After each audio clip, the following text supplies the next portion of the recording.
This happened in September of 2014. So, to set up, I took a group from my university out to camp in the Savage Gulf Natural Area in Tennessee for the weekend. I was one of 3 in charge, the others being Tim and Amy. We'd just had a good day of hiking around some of the trails in the area. We went over to the Great Stone Door and a few of the bluffs. Come nighttime, a lot of my group was away from camp with Tim to go look at the stars. This left 4 or 5 of us back at the campsite, including myself and Amy. Amy came up to me after a while and asked me to walk with her to the ranger station. Anyway, we set off to the station and get to the main trail from the offshoot our campsite is on. All of a sudden, I get this weird feeling like someone's behind us.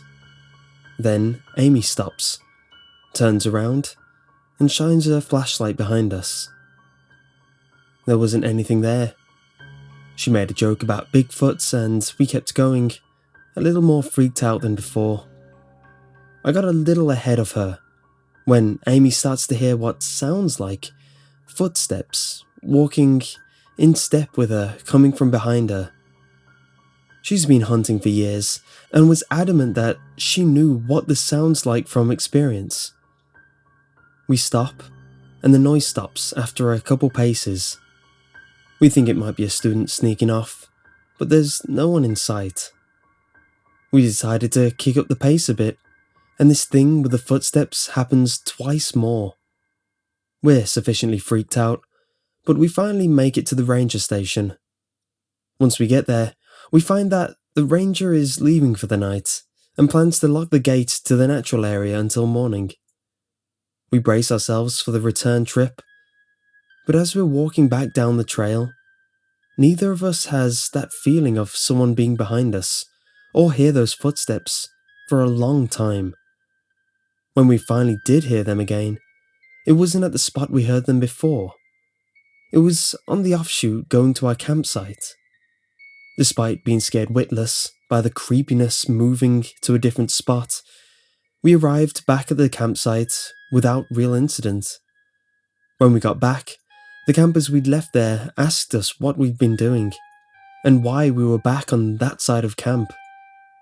Apparently, they'd been hearing footsteps and seeing shadows moving around the edge of the camp and figured we were gathering firewood or something. We quietly freaked out, and as soon as Tim got back with the rest of our group, we informed him of what was going on. He promised to keep an eye out and sent everyone to an early bed. From then until about 5 in the morning the next morning, we kept hearing footsteps circling around our tent. The animals were quiet the entire time too. When morning came, several of the freshmen came over and asked if we'd been walking around the camp during the night. They heard the footsteps too. We even checked with a group of scouts that was in another campsite, and they heard weird stuff in the night. That was the most unsafe I've ever felt in my entire life. I just laid there in fear the whole night, listening to footsteps and praying desperately they wouldn't come any closer.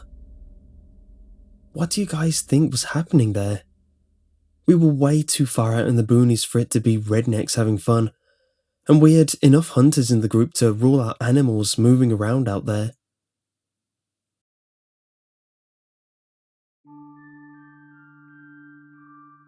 This was told to me by my grandmother and my sister Beth. She was an adult at this time and living with Grandma. Beth was prone to exaggerations and tall tales, and had my grandma not told an identical version of the events, I may not have believed Beth. But Grandma was not dishonest and was a tough old bird who was not afraid of anything or anyone. Grandma retelling this story was one of the only times I can ever remember her being scared. Grandma had a neighbour named Betty. She was a bit of a shut-in, and we always found her house creepy. Worn down, yard completely overgrown and dense. But they had been neighbours for decades and knew each other well. Late one night, Betty called Grandma in a state. She'd heard a consistent pounding on one of her outside walls and was afraid it was a prowler. Grandma and Beth rushed over and heard said pounding as well. Beth ran outside to the other side of the wall with a flashlight a number of times. But whatever it was always gone by the time she got there. The pounding began to shift to other walls, and before long, it began happening on multiple walls at the same time. Huge bangs, like someone pounding their fist against the wall as hard as they possibly could. Terrified, they called the police.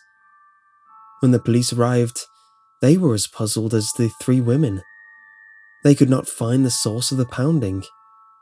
More cops arrived, and they stationed themselves inside the home, outside the perimeter, and even on the roof. They could see the walls where the noise was coming from, but there was nothing there.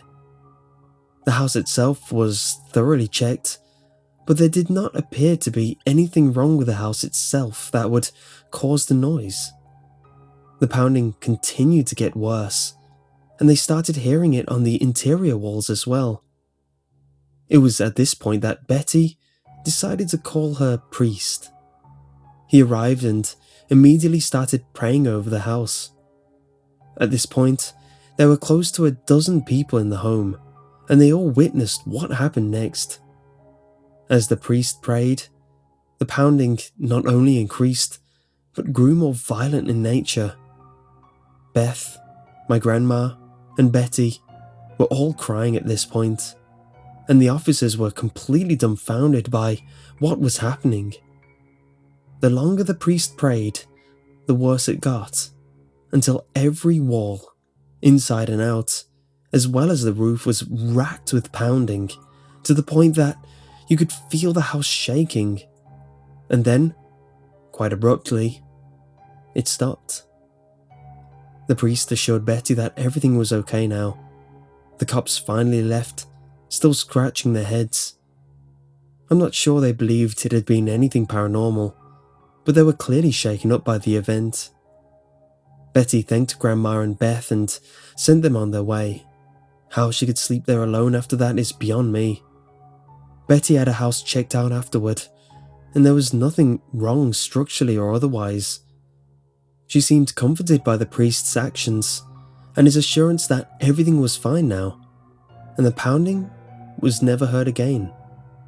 Needless to say, we kept a wide berth around Betty's home every time we visited Grandma after that.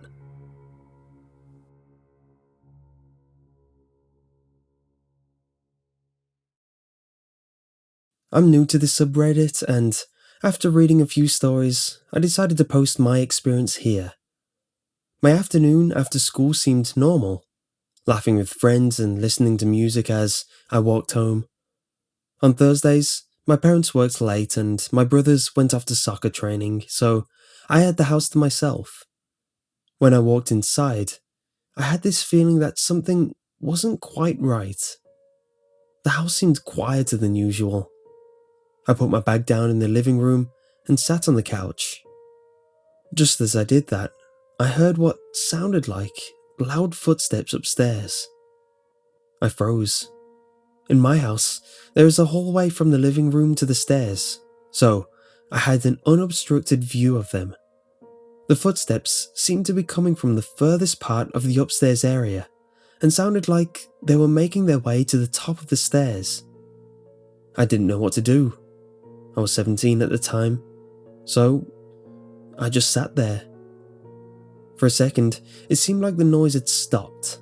Then, at the bottom of the stairs, directly where I was looking, there was a loud thud on the floor. But nothing there. I immediately got up and started running for the back door. As I was doing it, I could hear the footsteps running behind me on the floorboards. I ran outside, making sure not to look into any windows, and waited 2 hours for someone to get home. Later on, my parents told me that it used to happen all the time. So much that my dad refused to go upstairs when it was happening. opting to sleep on the couch. One night, my mum said she went up, stood at the top of the stairs and said, "Please stop, you're scaring us." And it didn't happen from then on.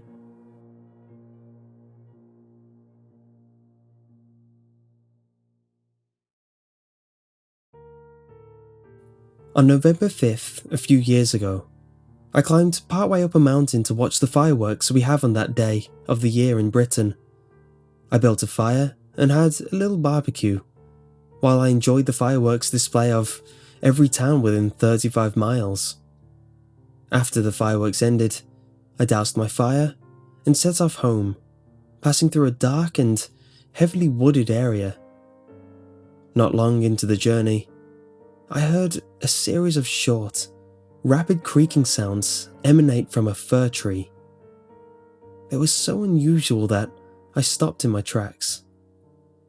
Then, the rapid creaking sounds are coming from all directions and from incredibly close, switching directions rapidly and at random, often coming from multiple directions at once.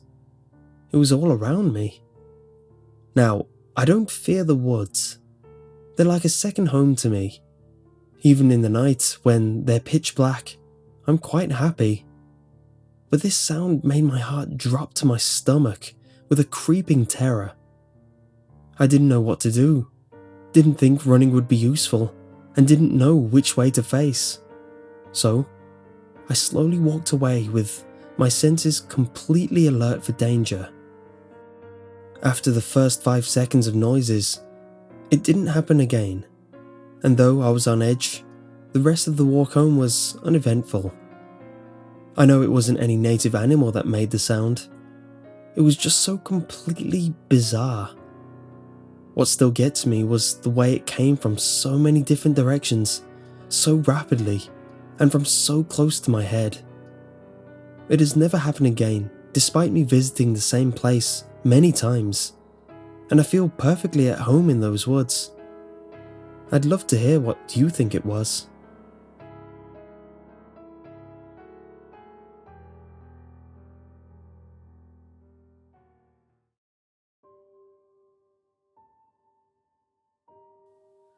The road that led us from a small city in Washington to our pagan church was a very long one with many turns, and along the road was mostly just Washington woods with only the odd house/trailer here and there until you got into where the church was, and there was a few houses and stuff as well as the church.